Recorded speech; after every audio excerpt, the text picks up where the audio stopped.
What's up, everybody, and welcome to the very first episode of the Patriot Pride Podcast. Thanks for everybody joining today. I'm Adam Hayes, a member of a Gold Star family, and this is Michael Clark. a best friend that I've had for now probably 30 years. Probably 30 years for sure. So I just want to say thank you for coming on here and helping me out with this. Most definitely. Yeah. So if you guys don't know, you haven't heard of Patriot Pride, we are a nonprofit organization. We help military families in need, whether it be active military, veterans, wounded warriors. I'm actually a member of a Gold Star family. I lost my nephew, who was more like my little brother. We were very close in age. We lost him in Iraq in 2007. So hopefully I can get his mom. Her name's Carmen. I don't know if you've met her or not. I don't think I've met her. Yeah. So she's my big sister. Hopefully we'll be able to get her on the next episode. So just wanted to welcome you guys, kind of give you an idea of kind of what we're about, let you know who I am. I come from Franklin County, Georgia. He comes from money. Yeah. I wish. This guy's the one that comes from the money. Yeah. So anyway, I hail from Franklin County, Georgia. It's a little small town, well, a little small county in northeast Georgia. And that's where my nephew, his name was Ryan King, Specialist Ryan King. He was part of the 5-73 Cavalry in the 82nd Airborne out of Fort Bragg, North Carolina. So we want to dedicate all of this to him. Everything about Patriot Pride is dedicated to him. Mike and I will cut up a lot, and we'll have a lot of jokes with all of the future guests on the show. But in all actuality, everything is about Ryan King. So we just want to make sure that we dedicate everything to him. Make sure you guys know who he is. Go to our website, www.patriotprideusa.org, and you can check everything out about him. We've got all of our merchandise and everything on there. So again, today we just kind of wanted to welcome ourselves and kind of give you an idea of who we are. So Mike, tell them a little bit about you. I'm Michael. I've been coaching for about 20 years and owned a couple of businesses here and there. And when I heard the story about Ryan, like it hit home. And if it wasn't for young men like that, we wouldn't be able to do what we do. And just the family that are sitting at home while their loved ones are overseas or fighting in a war for our freedom and for us to be able to have the life that we have, and be able to worship and be able to go to school, be able to do everything that we do. We wouldn't be able to do it without them. And it just reminded me that freedom's not free. And until I heard that story, I never really paid much attention about all of the freedoms that we are blessed with, and it's on the servicemen and women's backs that we're able to do what we do. Yeah, thank you for that. I appreciate that. You know, we definitely overlook that a lot. We don't think about that in our day to day. You know, we've got men and women overseas or even here at home, you know, fighting and dedicating themselves every single day. And, you know, I think a lot of people just take that for granted. And even me, you know, before all of this happened with Ryan, I took it for granted myself, you know. And so that's why I really want to focus on, you know, trying to get the message out and just create awareness for our military in general. You know, most definitely. This is definitely not going to be a political podcast, but that being said, I mean, I think we're going in a really good direction now. I think military is whether you're me personally, whether you're a Democrat, you're a Republican, you're white, you're black, you're blue, you're whatever. Like, we're all under one umbrella, and that's the United States of America. And you have to have the support from our leaders to the young men and women, and it's hard there for our government to be able to support everybody that's in the military. So that's where it takes on us as citizens to be able to go, hey, thank you for doing what you do. I always try to buy our military, like in a restaurant or something.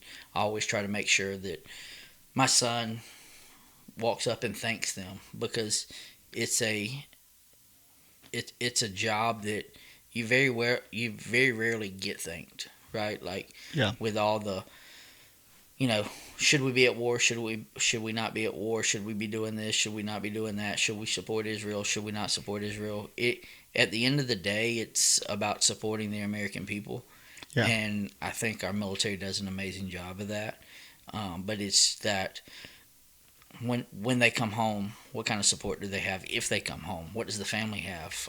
So I've been able to coach for the last 25 years and been able to own a couple of businesses that I wouldn't be able to have if it wasn't for Ryan, or if it wasn't for Ryan's family that suffered.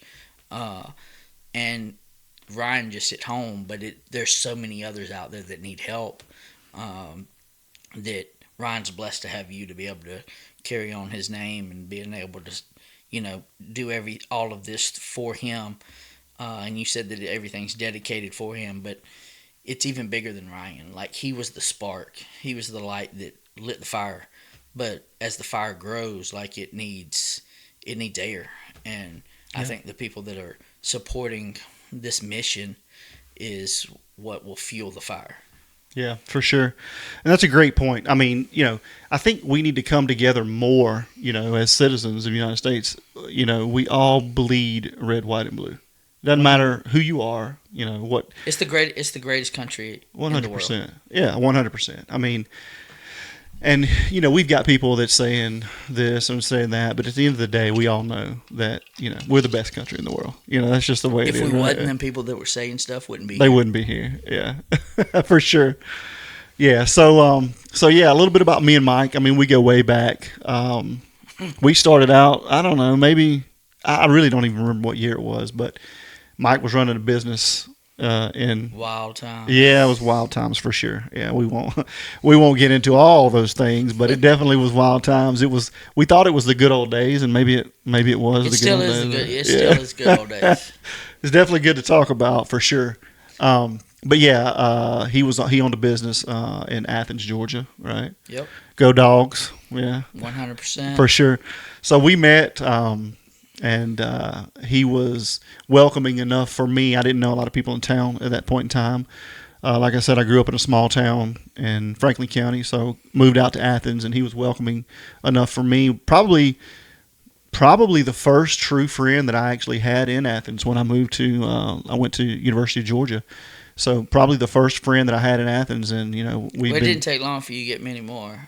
Well, from the business we went. It was wild. It was fun. Fun days, Definitely had a good time. Had a lot of former Georgia players come through. We did, yeah. Helped out a lot of people. That's the main thing. That's kind of what we've always been about. Really, is just helping others. 100%. A servant's heart. That's right. Yeah. That's where, in life, having a servant's heart's been able to bring amazing opportunities. We were talking about one of the opportunities that came up here recently, just tonight, about another business that I've opened up and the success that's come from it. Like, who gets that opportunity on the first try?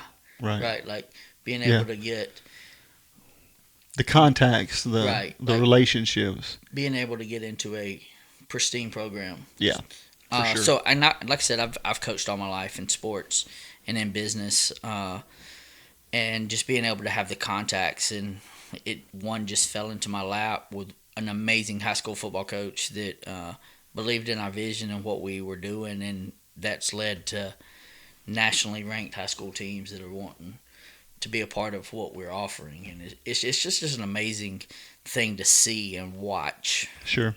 Being able to have my youngest son, who's into sports, wanting to train, and he's like, "Dad, that's what I want to be one day." So. And there again, my son wouldn't be able to have them opportunities without the sacrifice of our military being able to defend our borders no matter what. Yeah, for sure. Yeah, I I think, and hopefully through this podcast and the stories of other people, we'll be able to remember those things and kind of bring more attention, more light on that,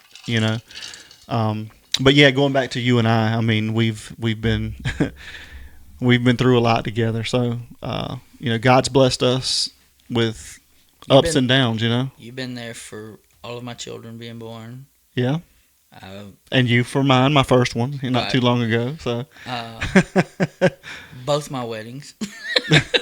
both your weddings, yeah, yeah. But I think that's kind of what sums you and I up is, and that's it tells a story about this organization as well. Like you said, having a servant's heart, God's really placed that on my heart, and I think yours as well. Is how can we help other people? And I know that's mainly what Ryan's focus was. I know that we didn't know each other back then, but what a great kid. He didn't make it to his 20th birthday. We lost him on April the 23rd of 2007. His birthday's on May the 21st, so he was so close to being 20 years old. And I can only imagine who he would be today. As time flies, it's been so long, but I can still hear his voice right now. I can still hear his laugh. I'll never forget that. And so, his sisters, he has three sisters that, hopefully at some point we'll be able to get them on here as well. Yeah, most so, definitely. That'd be awesome. Yeah. And so really what we want to do is kind of just welcome people on here because in my opinion, our soldiers kind of feel like they're heroes, right? They are heroes. They're heroes that don't wear capes. Exactly. And don't even want the recognition, But they go through so much that people really just, again, we're so caught up in our everyday lives, the kids, the job, the cars, the house, we just get caught up every day, the family, that we just don't think about the things that we don't really see, Well, and one thing my grandfather always told me is you don't know what you don't know. Yeah, for sure. Unless you've been enlightened, you don't know that. I mean, I didn't know, right? Yeah. Like until I heard the story and until I heard, repercussions of that story, right? Like people come up and I've been with you and people come up and talk about, Ryan and stories that they had and how is, what do you say to a family, right? Yeah, like, for sure. Yeah. And to be able to know, hey, Patriot Pride is there to help and educate the people that don't know. Like now, once you know, and you hear the stories, and if you aren't compelled to move or touch, or I don't know how, I don't know how you can. Yeah. If it doesn't move you in some way, then you need to kind of take a look in the mirror, right? Most definitely. Yeah. Yeah, for sure.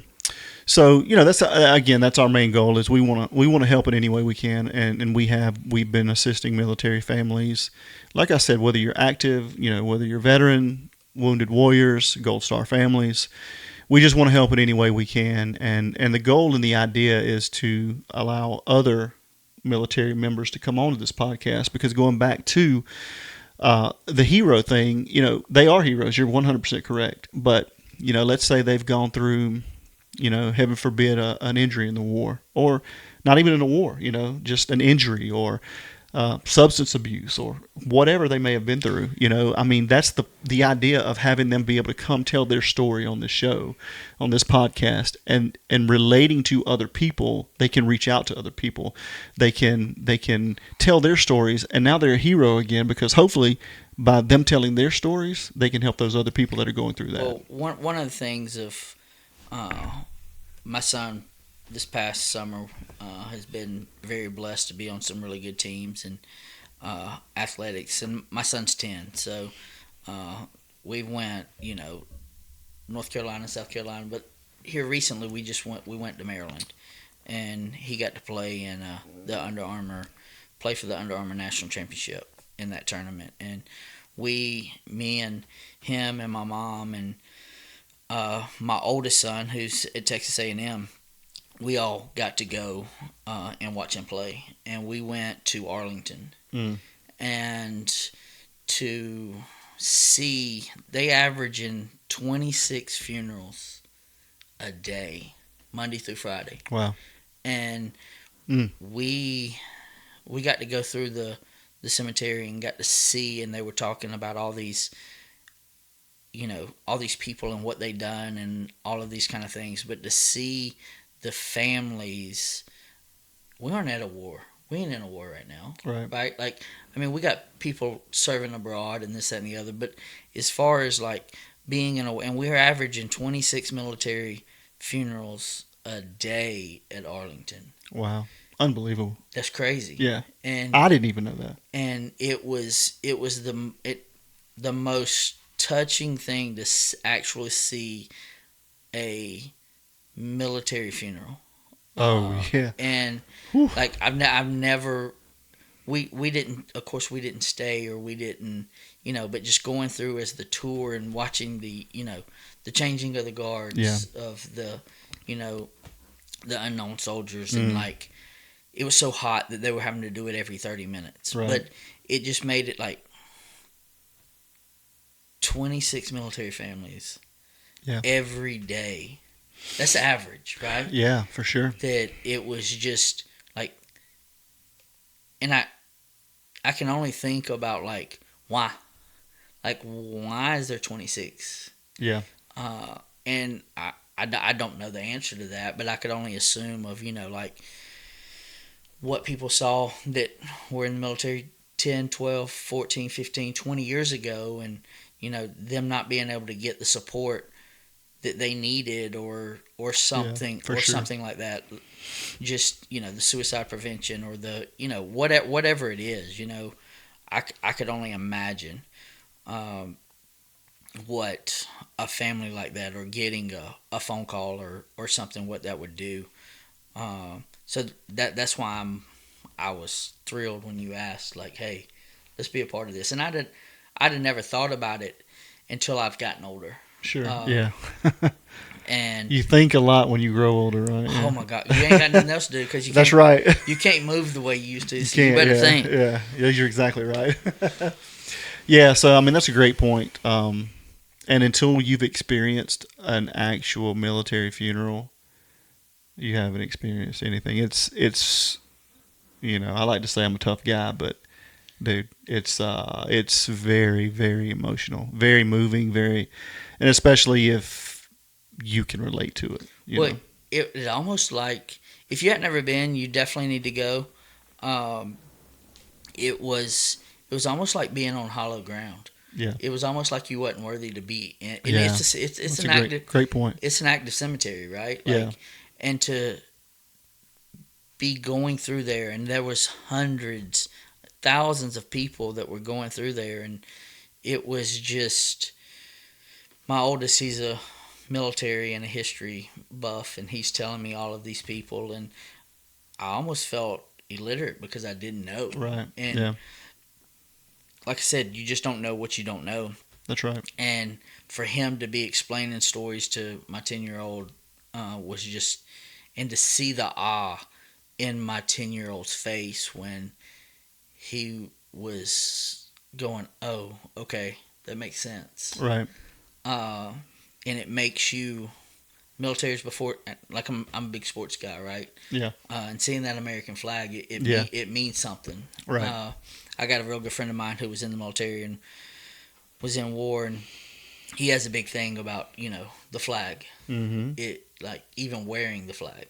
Right? Yeah. Like and I never thought about it. Sure. Right. Like. Yeah.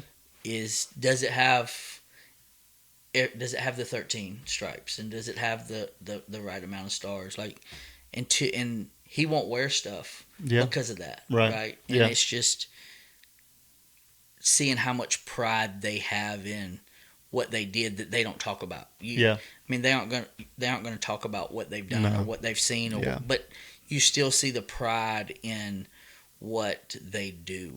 I mean, from the way they make their bed to, the way they cut their grass. Sure. Like, it's a discipline that, second to none, really. I'm in awe. Yeah, I'm in for awe. sure. I always think I have a great work ethic, but you end up looking at a guy who has been in the military, and the way they just, for the most part, the way they just perform in anything they do. Yeah. But then all of a sudden, there's nobody there to. I can't tell you what it's like to be over there. Yeah. Can I tell you how to handle being shot at? Yeah, I can tell you that. Right. But like.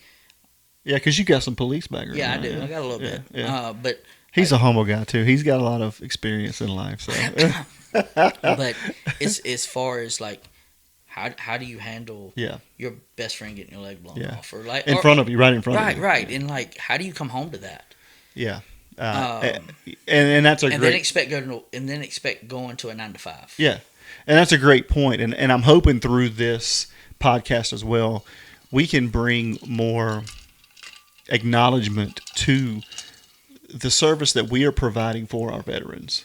And again, not only our veterans, but just our military families, active veterans, anybody in the military. We just need to bring more awareness. You know what I mean? And how are we taking care of them as a country? Because in my opinion, and maybe I'm biased, but those should be at the very top of who we as a nation take care of. Oh, 100%. They're taking care of us, Like I said, there again, relate back to sports. But it's pretty cool to watch, the NFL, have they come out and they represent the military, and having their gear and their hunter green shirts and all of that's well, fine and good, but at the end of the day, like, how much of that is getting used, or how much is that like, or how much is it relatable actually to people? Right. They just see that, but they don't feel it. Right. Which again, like you said, you can't really blame them, because we just take it for granted so much. So I'm hoping that through this podcast and through some of the vlogs that we do and everything, that we can just bring more awareness. That's my main goal, is to bring more awareness to and appreciation for our military, any branch. Mm-hmm. Because they're all men, women that are sacrificing literally their lives, their livelihood for you and I every single day.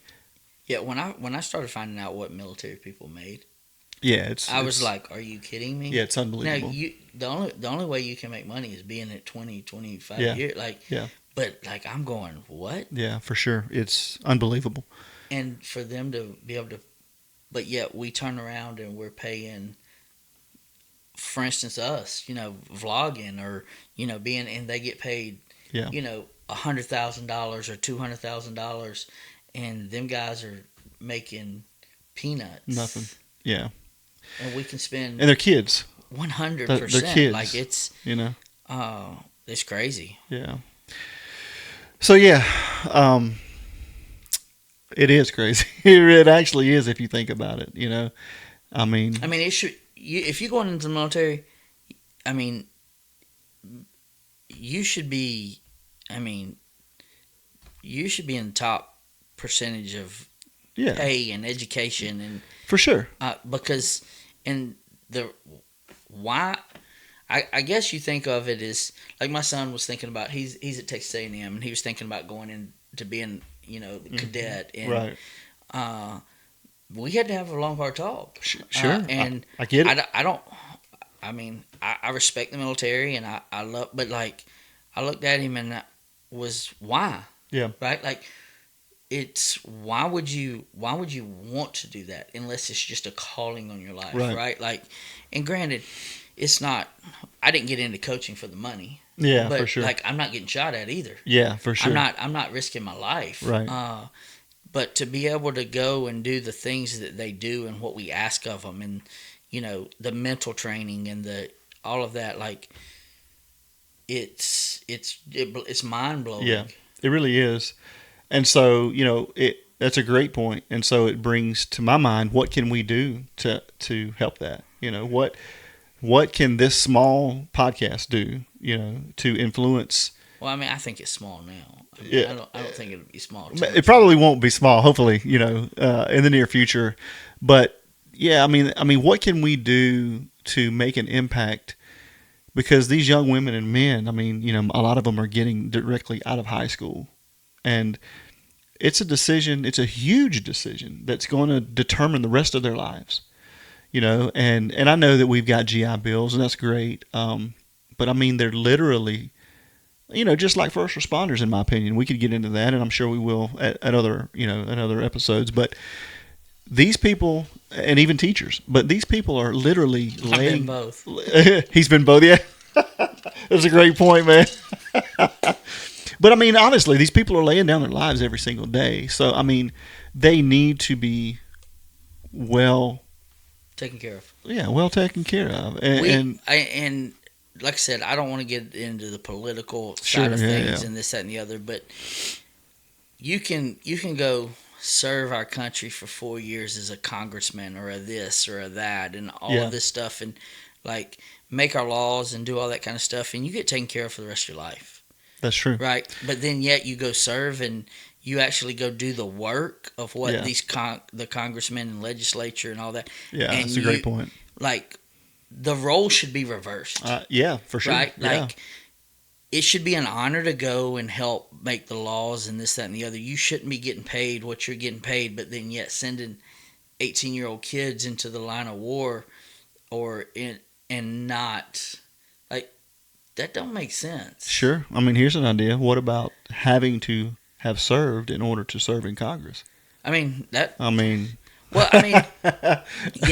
and no, because for instance, right, like, I'm going to play devil's advocate on this. Yeah, for sure, my brother is in a wheelchair. Yeah, like, it'd be kind of hard for him to go serve, but he would make a hell of a congressman. 100%, I totally agree. Andrew is a great dude, by the way. Shout out to Andrew. Yes, most definitely.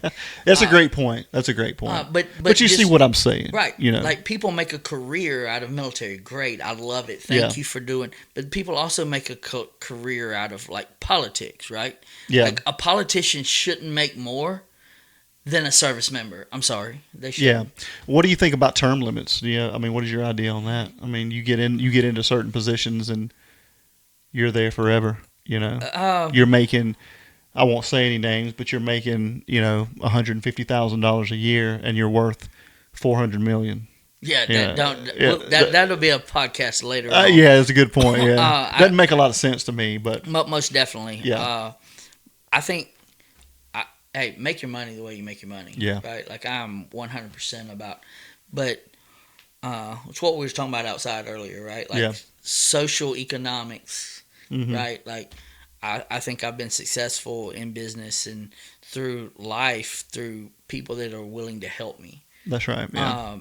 Relationships. Right. Yeah. And when you get into politics, relationships are everything. For sure. Yeah. But at the same time, like, just be open about it. Yeah. Right? Yeah. Well, I think that's why you have been so successful, is because of the relationships that you've built on the fact of your character, your integrity. People can count on you. And I think that's where we're lacking today in many of our occupations. Maybe even our government. We have to be transparent, and we have to be dependable. 100%. And I think there's not a more dependable person than service members, period. 100%. End of discussion. I agree with that. Totally. Yeah.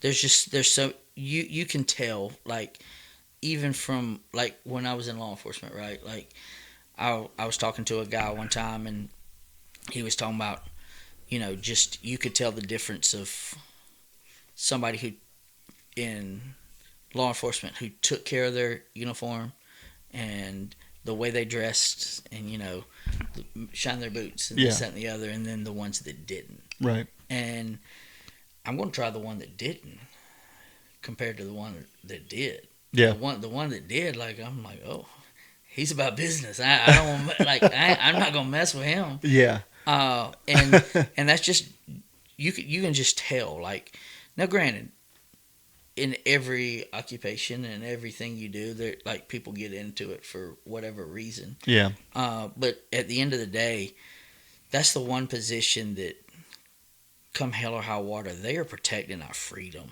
They are protecting for us to be able to go to football games or be able to go to, being able to go to Maryland and actually tour Arlington or just to be here like we're doing right now and have a podcast, just in order for us to be able to sit here and talk about whatever we want to talk about. Mm-hmm. I mean, that's what they're there for our freedom in every aspect of the word. And again, I don't think people really understand that.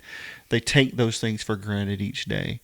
So I mean that's a great point, and I think that we need to, we need to look out for them more than we are doing at this point. And I don't know what that looks like. I'm not going to sit here and tell you that I know, but I do know that, especially our veterans, I think things have gotten better here recently, but I do know that we can. You're big on the veterans, and I love that. But at the end of the day, like, them veterans, most of them, I don't recall a draft long time. Yeah, it's been a while.